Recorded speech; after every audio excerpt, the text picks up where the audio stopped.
Hello students, welcome to my channel. আজ আমরা আলোচনা করব ক্লাস 10-এর জীবনবিজ্ঞানের প্রথম চ্যাপ্টার জীবজগতের নিয়ন্ত্রণ ও সমন্বয়। জীবজগতের নিয়ন্ত্রণ ও সমন্বয় থেকে আমরা প্রথম যেটা পড়ব সেটা হলো উদ্ভিদের চলন। তাহলে আমরা প্রথমে জানব চলন কি। দেখো, কোনো একটি নির্দিষ্ট জায়গার স্থির থেকে স্বতঃস্ফূর্তভাবে বা উদ্দীপকের প্রভাবে যদি কোনো জীবের অঙ্গ প্রত্যঙ্গ সঞ্চালন হয় তবে আমরা সেই ঘটনাকে কি বলবো?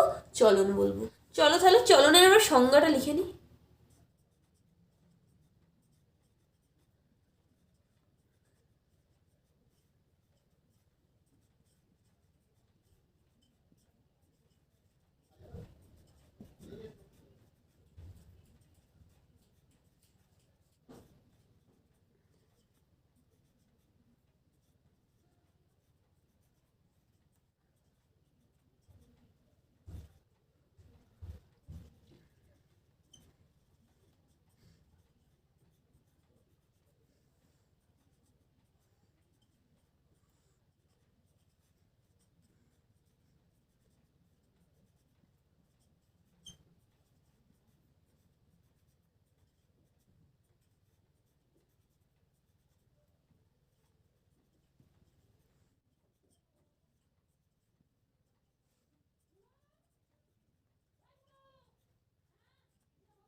দেখো, এই যে উদ্ভিদের চলনকে কিন্তু আমরা তিনটে ভাগে ভাগ করব।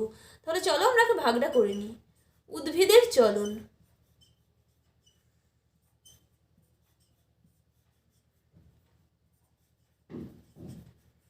তোমাদের এই উদ্ভিদের চলনটাই কিন্তু পড়তে হবে। দেখো, উদ্ভিদের চলনকে আমরা কিন্তু তিনটে ভাগে ভাগ করব। দেখো, 1 নম্বরে আমরা যেটা দেবো সেটা হলো ট্যাকটিক চলন। ট্যাকটিক চলন।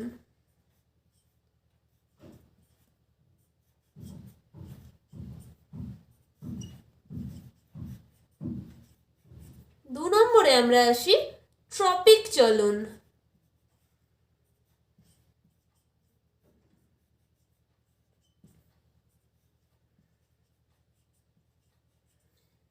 3 নম্বরে আমরা আসি ন্যাস্টিক চলন। ন্যাস্টিক চলন।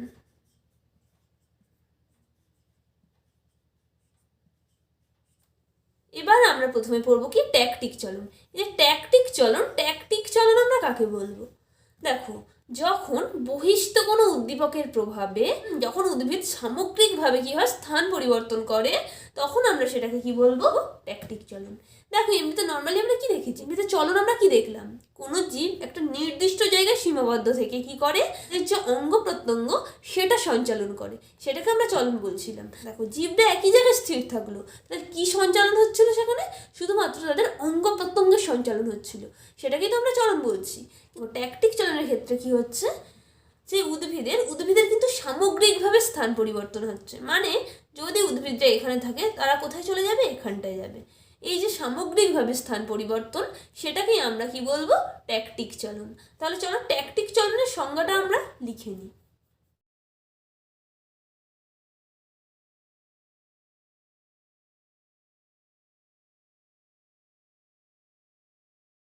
বহিস্থ উদ্দীপকের প্রভাবে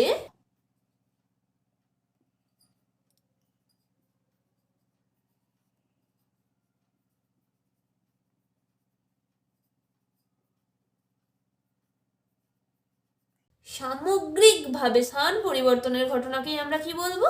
ট্যাকটিক চলন।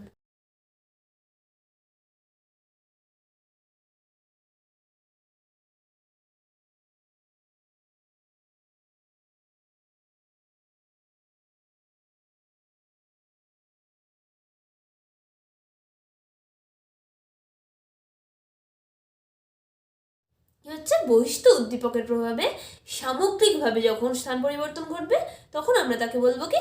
ট্যাকটিক চলন। এবার দেখো, এই যে ট্যাকটিক চলন, এই ট্যাকটিক চলনের আবার কিছু ভাগ আছে। যেমন দেখো, 1 নম্বরে আমরা আসি ফটো ট্যাকটিক।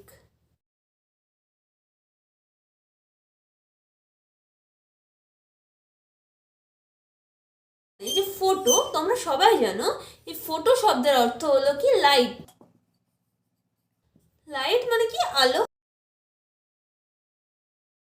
তাহলে দেখো এখান থেকে আমরা সংজ্ঞাটা পেয়ে যাব। এবার দেখো এই যে ট্যাগটিকে বলা হয়েছিল বহিস্থ উদ্দীপকের প্রভাবে, এখানে বহিস্থ উদ্দীপকটা কি হচ্ছে? আলো। আলোটাই হলো এখানে কি বহিস্থ উদ্দীপক। তাহলে আমরা ফোটো ট্যাগটিকের সংজ্ঞায় কি করব? বহিস্থ উদ্দীপকের জায়গায় আমরা কি লিখব? আলোর প্রভাবে সামগ্রিকভাবে স্থান পরিবর্তনের ঘটনাকেই আমরা কি বলি? ফোটোট্যাকটিক চলন। তাহলে বোঝা গেল ফোটো শব্দের অর্থ হলো কি লাইট, অর্থাৎ কি আলো। তাহলে দেখো এই যে বহিস্থ উদ্দীপক, এখানের বহিস্থ উদ্দীপক কি হচ্ছে? আলোটাই হচ্ছে কি ফোটোট্যাকটিকের বহিস্থ উদ্দীপক। তাহলে আমরা কি লিখব? আলোর প্রভাবে সামগ্রিকভাবে স্থান পরিবর্তনের ঘটনাকেই আমরা বলবো ফোটোট্যাকটিক চলন। তাহলে আমরা লিখে নিই।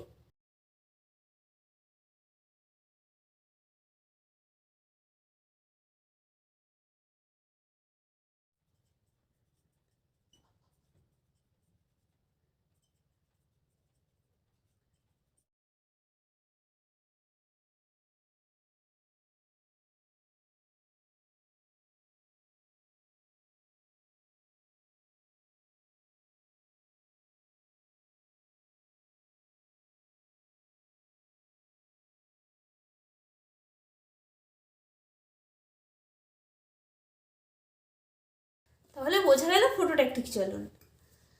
তাহলে দেখো এই যে ফোটোট্যাকটিক চলন, এই ফোটোট্যাকটিক চলনকে আমরা আবার দুটো ভাগে ভাগ করতে পারি। একটা কি হলো পজিটিভ ফোটোট্যাকটিক,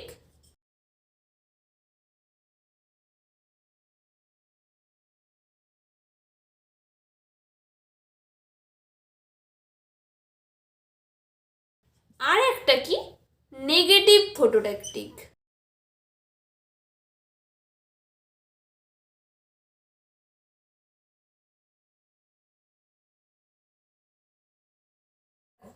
পজিটিভ ফোটোট্যাকটিক চলন আমরা কাকে বলবো? দেখো আলোর উদ্দীপকের উৎসের দিকে যখন ট্যাকটিক চলনটা সংঘটিত হয় তখন আমরা তাদেরকে কি বলবো? পজিটিভ ট্যাকটিক চলন। মানে দেখো এটা আলো, দেখো সূর্য, আলোটা আসছে, এই ট্যাকটিক চলন যখন কি হবে আলোক উৎসের দিকে হবে তখন আমরা সেটাকে কি বলবো? পজিটিভ ফোটোট্যাকটিক চলন। আর নেগেটিভ ফোটোট্যাকটিক চলন কাকে বলবো? দেখো এটা হচ্ছে আলোক উৎস, দেখো এখান দিয়ে আলো আসছে, এবার চলনটা যদি এই যে আলোক উৎসের বিপরীত দিকে হয় তখন আমরা সেটাকে কি বলবো? নেগেটিভ ফোটোট্যাকটিক চলন। তাহলে বোঝা গেল ফোটোট্যাকটিক চলন আমরা কাকে বলবো? যখন আলোর প্রভাবে উদ্ভিদের সামগ্রিকভাবে স্থান পরিবর্তন হয় তখন আমরা তাকে বলবো ফোটোট্যাকটিক। এবার যদি সেই স্থান পরিবর্তনটা আলোর দিকে ঘটে তখন আমরা সেটাকে বলবো পজিটিভ ফোটোট্যাকটিক। আর যদি আলোক উৎসের বিপরীত দিকে হয় স্থান পরিবর্তনটা তখন আমরা সেটাকে কি বলবো? নেগেটিভ ফোটোট্যাকটিক চলন। আশা করি তোমরা পজিটিভ ফোটোট্যাকটিক চলন আর নেগেটিভ ফোটোট্যাকটিক চলনটা বুঝতে পেরেছো। এবার দেখো এই যে ফোটোট্যাকটিক চলন, এই ফোটোট্যাকটিক চলন কাদের দেখা যায়? কাদের, কোন কোন উদ্ভিদের তাহলে কি হয় সামগ্রিকভাবে স্থান পরিবর্তন হয়? এটা কিন্তু তোমাদের 1 নম্বর প্রশ্নে আসে যে কোন উদ্ভিদের সামগ্রিকভাবে স্থান পরিবর্তন হয় বা কোন উদ্ভিদের ট্যাকটিক চলন দেখা যায়। দেখো এবার আমরা দেখে নেব ট্যাকটিক চলনের উদাহরণ। কোশ্চেনটা তোমাদের এমনভাবেও আসে, এমন একটি উদ্ভিদের নাম বলো যেখানে সামগ্রিকভাবে স্থান পরিবর্তন হয়। উদ্ভিদের কি নর্মাল স্থান পরিবর্তন করে? উদ্ভিদ তো নর্মাল স্থান পরিবর্তন করে না, কিন্তু পরীক্ষায় আসে এমন দুটি উদ্ভিদের নাম বলো যাদের স্থান পরিবর্তন হয়। তখন তোমরা কি লিখবে? ক্লামাইডোমোনাস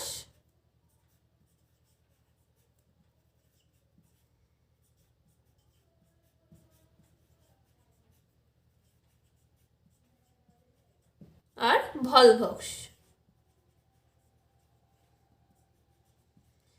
ক্লামাইডোমোনাস বা ভলভক্সের কিন্তু সামগ্রিকভাবে স্থান পরিবর্তন হয়।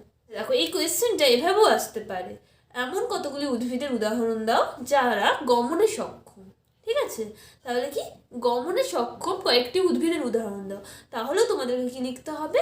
ক্লামাইডোমোনাস আর ভলভক্স এই দুটোই কিন্তু শৈবাল। এরা কি? এরা হলো শৈবাল বা অ্যালগি। তাহলে বোঝা গেল ট্যাকটিক চলন। দেখো তাহলে এটা হয়ে গেল কি ফোটোট্যাকটিক। এবার যদি তোমাদের বলা হয় যে থার্মোট্যাকটিক চলন। থার্মো কথার অর্থ কি? থার্মো কথার অর্থ হলো কি? তাপ। তাহলে দেখো, তাপের প্রভাবে উদ্ভিদের সামগ্রিকভাবে স্থান পরিবর্তনকে আমরা কি বলবো? থার্মোট্যাকটিক চলন। তাহলে দেখো, এই ফোটোর জায়গায় যদি আমি থার্মো করে দিই,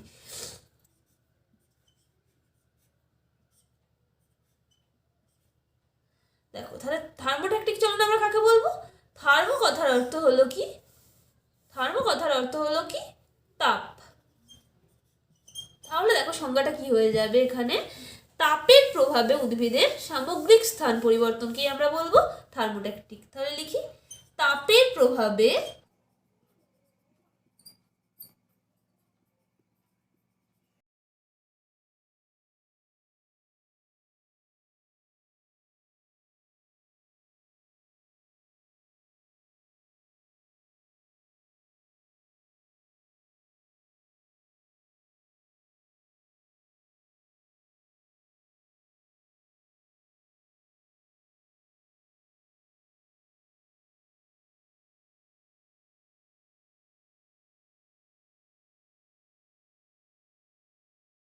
এবার দেখো 3 নম্বর আমরা আসবো কেমোট্যাকটিক। দেখো 3 নম্বর আমরা এলাম কেমোট্যাকটিক।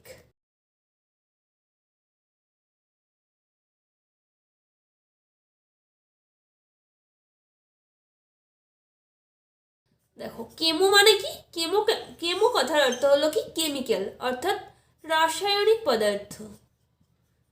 রাসায়নিক পদার্থ। তাহলে বলো তো কেমোট্যাকটিক চলনের সংজ্ঞাটা কি হবে? দেখো, রাসায়নিক পদার্থের প্রভাবে উদ্ভিদের সামগ্রিকভাবে স্থান পরিবর্তনকেই আমরা কি বলবো? কেমোট্যাকটিক চলন। তাহলে লিখি,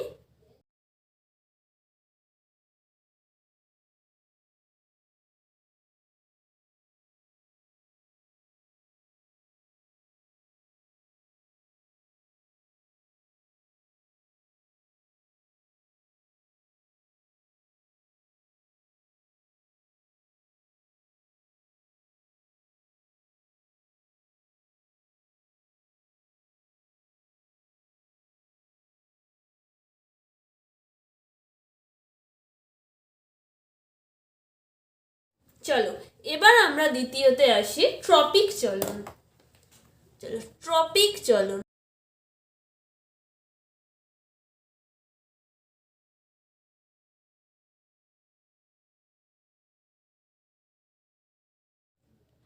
ট্রপিক চলনের আর একটা নাম আছে কি? দিক নির্ণীত চলন।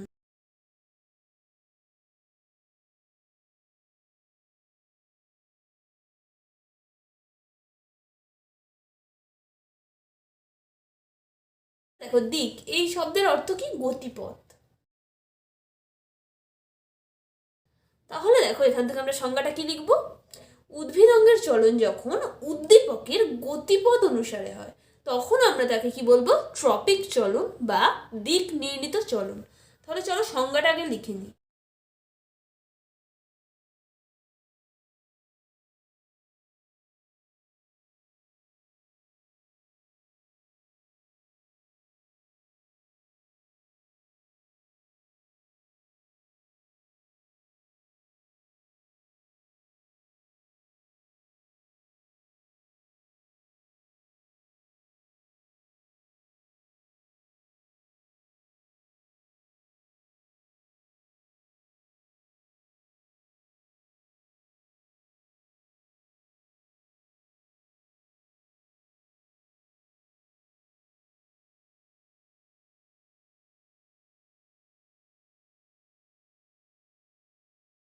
দেখো, এই যে ট্রপিক চলন, এটাকে আবার আমরা কি 3টে ভাগে ভাগ করতে পারি।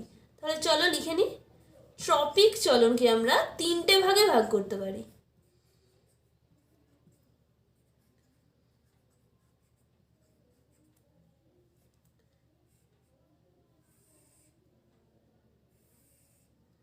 দেখো, 1 নম্বরে আমরা লিখব হাইড্রোট্রপিক।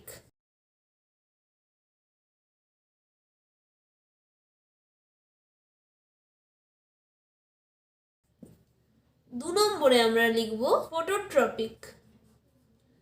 ফটোট্রপিক।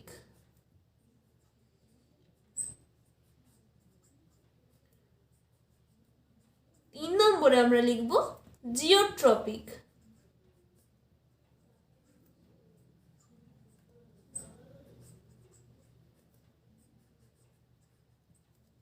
দেখো এই যে হাইড্রো, এই হাইড্রো কথার অর্থ কি? হাইড্রো কথার অর্থ হলো জল। ফোটো, ফোটো কথার অর্থ তোমরা জানো কি? লাইট বা আলো। জিও, জিও কথার অর্থ হলো মাধ্যাকর্ষণ। মাধ্যাকর্ষণ। তাহলে বলো হাইড্রোট্রপিক চলন আমরা কাকে বলবো? বললাম উদ্ভিদ অঙ্গের চলন যখন, এখানে উদ্দীপকটাকে, এখানে উদ্দীপক হলো জল, তাহলে জলের উৎসের গতিপথ অনুসারে হয়, তখন তাকে আমরা কি বলবো? হাইড্রোট্রপিক চলন। তাহলে ভালো করে দেখে নাও, এই যে শুধু একটা সংজ্ঞা তোমরা মুখস্থ করবে, কি সংজ্ঞা? ট্রপিক চলন কাকে বলে। তাই ট্রপিক চলনের সংজ্ঞা মুখস্থ করলে কিন্তু তোমরা হাইড্রোট্রপিক, ফোটোট্রপিক আর জিওট্রপিকের সংজ্ঞা এমনি লিখতে পারবে। তাহলে কি বললাম দেখো, হাইড্রোট্রপিকের ক্ষেত্রে উদ্ভিদ অঙ্গের চলন যখন জলের উৎসের গতিপথ অনুসারে হয়, তখন আমরা তাকে কি বলবো? হাইড্রোট্রপিক চলন। ফোটোট্রপিকের ক্ষেত্রেও আমরা একইভাবে জানবো। ফোটো মানে কি? আলো। তাহলে উদ্ভিদ অঙ্গের চলন যখন আলোক উৎসের গতিপথ অনুসারে হয়, তখন তাকে আমরা কি বলবো? ফোটোট্রপিক চলন। আর জিওট্রপিক আমরা কি জানবো? উদ্ভিদ অঙ্গের চলন যখন মাধ্যাকর্ষণ শক্তির গতিপথ অনুসারে হয়, তখন আমরা তাকে বলবো কি? জিওট্রপিক চলন। তাহলে বোঝা গেল, একটা সংজ্ঞা মুখস্থ করলে কিন্তু তোমরা এই 3টে সংজ্ঞা পেরে যাবে। চলো এবার আমরা আসি হাইড্রোট্রপিকে।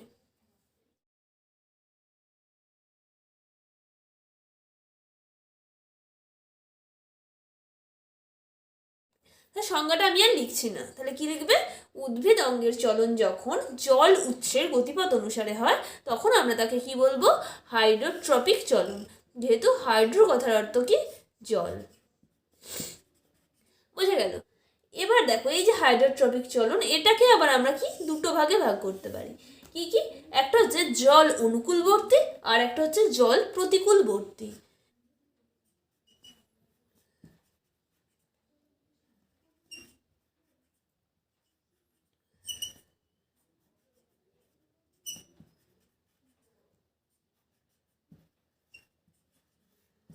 আর একটা কি? জল প্রতিকূলবর্তী।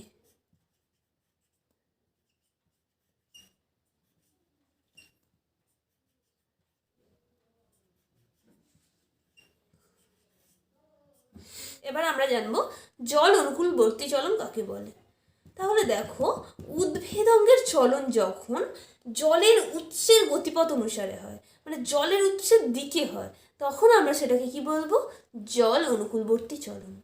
আর জল প্রতিকূলবর্তী চলন আমরা কাকে বলবো? যখন উদ্ভিদ অঙ্গের চলন জলের বিপরীতে হবে, জলের উৎসের কি হবে? জলের উৎসের যে গতিপথ তার বিপরীতে হবে, তখন আমরা তাকে বলবো জল প্রতিকূলবর্তী। এবার তোমরা বলো তাহলে উদ্ভিদের কোন অংশ জলের দিকে যাবে? কোন অংশের জল দরকার? আমরা সবাই জানি জল কে শোষণ করে? উদ্ভিদ দেহে কিন্তু জল শোষণ করে উদ্ভিদের মূল। তাহলে দেখো মূল কিন্তু যাবে কোথায়? জলের দিকে। উদ্ভিদের যে মূল আছে সেই মূলটা কিন্তু যাবে কি? জলের উৎসের দিকে। এদিকে ধরো জল আছে, তাহলে মূল যাবে কোথায়? জলের দিকে, কারণ মূল থেকেই জলটা শোষিত হয়। তাহলে জল অনুকূলবর্তী চলনের উদাহরণে তোমরা কি দিবে? তোমরা উদাহরণে দেবে উদ্ভিদের মূল। উদ্ভিদের মূল।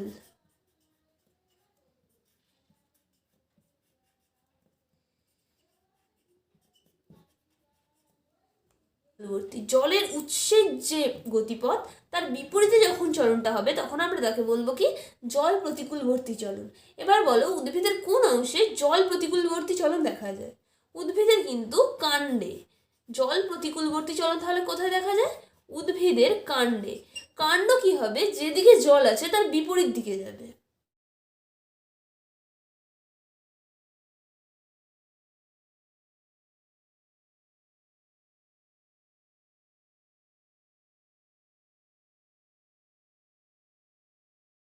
তাহলে কি? ফোটো শব্দের অর্থ লাইট, আলো। তাহলে সংজ্ঞাটা উদ্ভিদ অঙ্গের চলন যখন আলোক উৎসের গতিপথ অনুসারে হয়, তখন আমরা তাকে কি বলবো? ফোটোট্রপিক চলন। ফোটোট্রপিক যে চলন এটাকে আবার আমরা দুটো ভাগে ভাগ করতে পারি। একটা হলো আলোক অনুকূলবর্তী,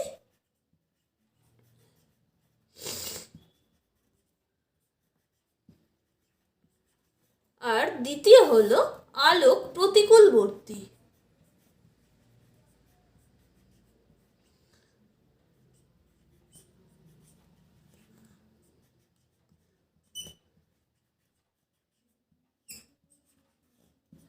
দেখো, আলোক অনুকূলবর্তী চলন আমরা কাকে বলবো?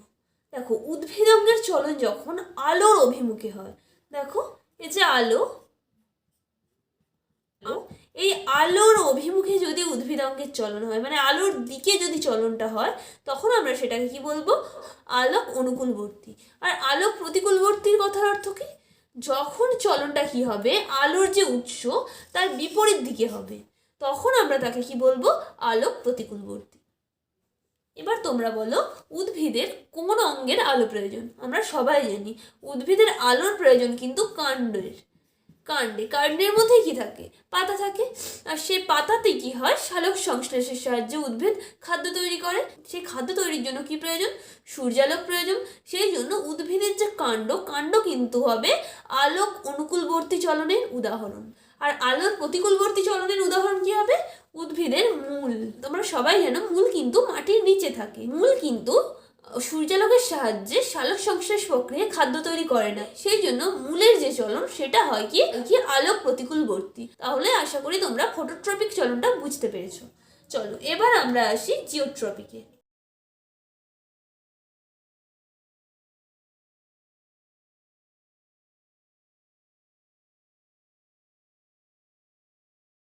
এই যে এই জিও কথার অর্থ কি? মাধ্যাকর্ষণ।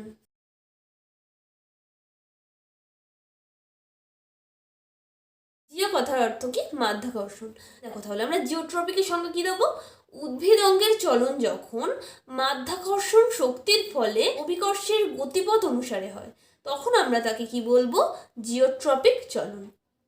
এবার দেখো, এই যে জিওট্রপিক চলন, এটাকেও আমরা আবার কি দুটো ভাগে ভাগ করব। একটা কি?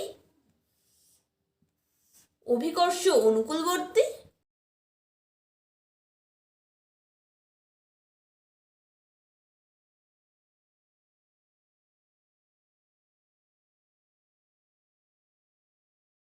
আর অভিকর্ষ প্রতিকূলবর্তী।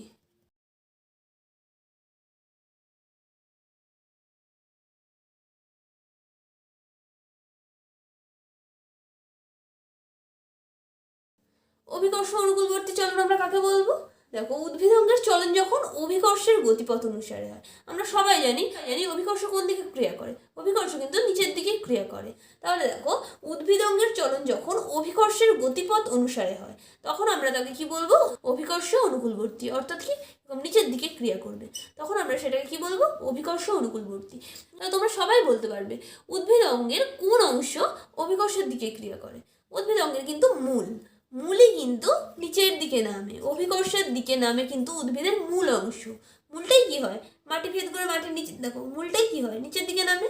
তাহলে অভিকর্ষ অনুকূলবর্তী চলনের উদাহরণ কি দেবো আমরা? মূল। আর অভিকর্ষ প্রতিকূলবর্তী চলনের উদাহরণ কি হবে?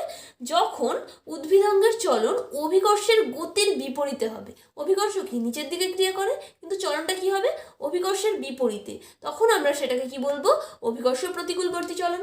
এটাও তোমরা সবাই জানো, উদ্ভিদের কাণ্ড কিন্তু অভিকর্ষের বিপরীতে ক্রিয়া করে।